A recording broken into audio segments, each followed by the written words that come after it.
Hi guys, हाम्रो यो सबभन्दा बुदुनो सर भनेको उहाँ हुनुहुन्छ खोलामा यसो हिँड्दै गर्ने अवस्थामा।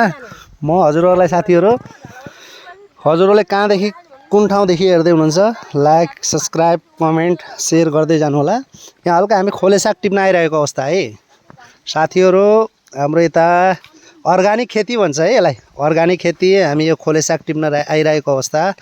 यहाँ हेर्नुहोस् त, आहा कति राम्रो खोले साग है साथीहरू। हेर्नुहोस् त साथीहरू, यस्तो यो अर्गानिक चिज हो। सायद हजुरहरूले कसैलाई मात्र थाहा हुनसक्छ यसलाई खोले साग भनिन्छ है साथीहरू। उहाँ टिप्दै हुनुहुन्छ, हाम्रो दिदी हुनुहुन्छ।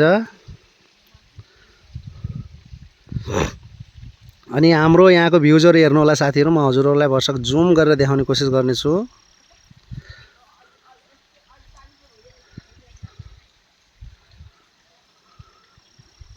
सायद त्यो माथिको जुम गरेको चाहिँ रात डाँडा भन्छ होला साथीहरू है।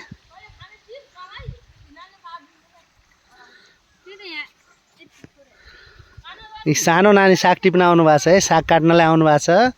सानो नानीले एक मुठा काटेर दिने गरे होइन नानु?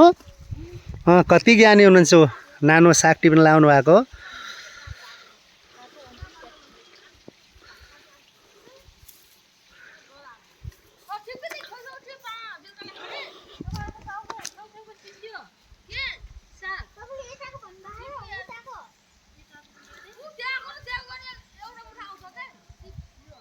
वहाँ पारीको चाहिँ हाम्रो सविताको घर हुनसक्छ साथीहरू।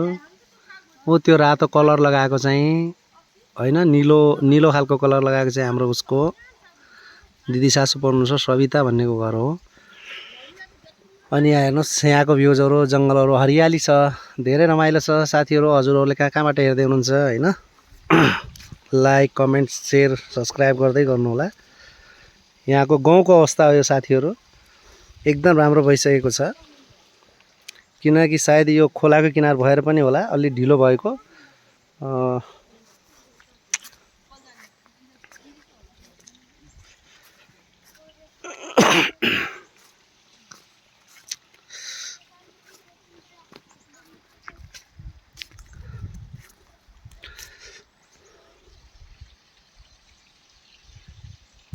त्यो यतापट्टिको त्यो गाउँलाई रात डाँडा भन्छ है। उमो हो र, ए जोगी डाँडा हो।